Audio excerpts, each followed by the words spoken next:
మన అమ్మలు చేసే వంటల్లో కొంచెం కారం కొంచెం ఉప్పుతో పాటు కొంచెం ప్రేమ కూడా వేస్తారనుకుంటా. ఎంత సింపుల్ గా అయినా చెయ్యి భలే అనిపిస్తాయి. ఇక మా అమ్మ చేసే ఈ చింతపండు చారు ఉంటుందండి, ఉల్లిపాయ పచ్చిమిర్చి ఫ్లేవర్స్ తో పచ్చి పులుసుకి సెకండ్ వెర్షన్ లా. పక్కన ఆ పడాలో వడియాలో ఆమ్లెట్ చికెన్ పకోడానో ఉంటే 4 ముద్దలు కాదు 10 ముద్దలు ఎక్కువే తినేస్తారు.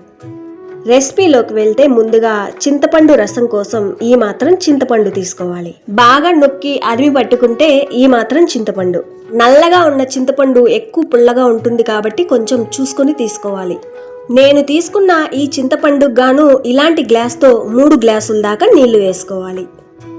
చింతపండు ఎంత తీసుకున్నారో దాన్ని బట్టి తగినన్ని నీళ్లు వేసుకోవాలి. ఒకవేళ నల్లగా ఉన్న చింతపండు తీసుకున్నట్టయితే 1/2 గ్లాస్ నీళ్లు ఎక్కువ వేసుకోవాల్సి ఉంటుంది. నీళ్లు వేశాక ఈ చింతపండుని 10-15 నిమిషాలు బాగా నాననివ్వాలి.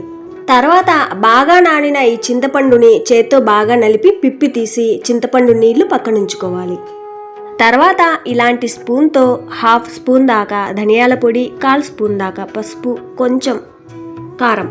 ఇక్కడ వేసే కారం కొంచెం చూసుకొని వేసుకోవాలి, ఎందుకంటే ఇందులో పచ్చిమిర్చి కూడా వేస్తాం కాబట్టి. రుచికి సరిపడా సాల్ట్ కూడా వేశాక వీటన్నిటిని ఈ విధంగా బాగా కలిపేసి ఇక్కడ నీళ్లు లైట్ పుల్లగా ఉండేలా చూసుకోవాలి. మరీ పుల్లగా అనిపిస్తే ఇంకొంచెం నీళ్లు వేసుకోవచ్చు. నేను తీసుకున్న ఆ చింతపండుకు గాను 3 గ్లాసులు నీళ్లు, ఇక్కడ వేసిన మసాలా పొడులు సరిగ్గా సరిపోయాయి. చింతపండు ఎంత తీసుకున్నారో దాన్ని బట్టి నీళ్లు, ఇక్కడ వేసిన పొడులు చూసుకుని వేసుకోవాలి. తర్వాత పోపు కోసం కడాయిలోకి 4 స్పూన్ల ఆయిల్ వేసుకోవాలి. రసానికి ఆయిల్ ఎక్కువ వేసుకోని అవసరం లేదు. ఆయిల్ వేడెక్కిన తర్వాత 1/4 స్పూన్ ఆవాలు జీలకర్రతో పాటు 6-7 మిరియాలు వేసుకోవాలి. 2 ఎండుమిర్చి కూడా వేసిన ఆవాలు జీలకర్ర బాగా చిటపటలాడనివ్వాలి. మాడకుండా, పోపు మాడిందో రసం మొత్తం టేస్ట్ మారిపోతుంది. చూడండి, ఈ విధంగా బాగా చిట్పట్లాడి రంగు మారాక లో ఫ్లేమ్లో ఉంచి 6-7 తొక్కతో సహా చితగ్గొట్టిన వెల్లుల్లి రెబ్బలు, 10 దాకా తడి చేసుకున్న ఫ్రెష్ కరివేపాకు రెమ్మలు వేసి 1 నిమిషం అట్లా ఇట్లా కలిపి వేయించుకోవాలి. ఈ విధంగా వేగాక ఇందాక రెడీ చేసుకున్నాం కదా ఆ చింతపండు నీళ్లు వేసుకోవాలి. వేసిన ఈ చింతపండు నీళ్లు తొందరగా వేడెక్కడానికి ఇక్కడ హై ఫ్లేమ్లో కొద్దిసేపు ఉంచాలి. ఈ నీళ్లు మొత్తం కుతామని ఉడికేదాకా, అంటే హై ఫ్లేమ్లో ఒక 2 నిమిషాలు చాలు. చూడండి, నీళ్ళు ఈ విధంగా బాగా ఉడుకుతుండగా ఈ విధంగా బాగా కలిపేసి ఇప్పుడు మీడియం ఫ్లేమ్లో కొద్దిసేపు ఉడికించుకోవాలి.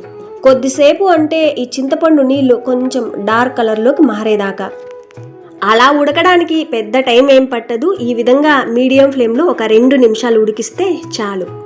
చూడండి, ఈ విధంగా ఉడుకుతూ ఉండగా ఇక్కడ ఉప్పు కారం ఏదైనా తక్కువ ఉంటే సరి చూసుకోవాలి. పుల్లగా ఉంది అంటే కారం అయినా తక్కువ ఉంటుంది, లేదా సాల్ట్ అయినా తక్కువ ఉంటుందని గమనించుకోవాలి. కారం తక్కువ అనిపిస్తే కారానికి తగ్గట్టు పచ్చిమిర్చిని ఈ విధంగా మధ్యలోకి సన్నగా కట్ చేసి వేసుకోవాలి. 1 ఉల్లిపాయని ఈ విధంగా సన్నగా పొడుగ్గా కట్ చేసి వేసుకోవాలి. ఫ్రెష్గా సన్నగా తరిగిన కొత్తిమీరను కూడా వేసి ఇప్పుడు మీడియం ఫ్లేమ్లో 1 నిమిషం ఉడికించుకోవాలి. ఈ వేసిన ఉల్లిపాయ కానీ పచ్చిమిర్చి కానీ ఎక్కువ ఉడకాల్సిన అవసరం లేదు, ఒక పొంగు వచ్చేదాకా ఉడికిస్తే సరిపోతుంది. ఇక్కడ ఏంటంటే పచ్చిమిర్చి ఉల్లిపాయ ఖచ్చితంగా వేసుకుంటేనే టేస్ట్ అనేది బాగుంటుంది. మనం స్టార్టింగ్లో వేసిన మిర్చి పౌడర్ కొంచెం తగ్గించి ఇక్కడ పచ్చిమిర్చి వేసుకుంటే సరిపోతుంది. ఈ రసంలో గుర్తుంచుకోవాల్సింది ఏంటంటే చింతపండు ఎంత తీసుకున్నారో దానికి తగ్గట్టు నీళ్లు, సరిపడా ఉప్పు కారం పడితేనే ఈ రసం మీకు సరిగ్గా కుదిరినట్టు. పచ్చిమిర్చి ఉల్లిపాయ వేశాక ఈ విధంగా మీడియం ఫ్లేమ్లోనే ఒక 2 నిమిషాలు ఉడికించాక ఇక్కడ కూడా రెండోసారి ఉప్పు కారాలు సరిచూసుకోవచ్చు. చూడండి, ఫైనల్గా ఈ విధంగా ఉండాలి రసం అనేది. ఈ రోజు కంటే మరుసటి రోజుకి ఈ రసం చాలా టేస్టీగా ఉంటుంది, పాడవదు కూడా.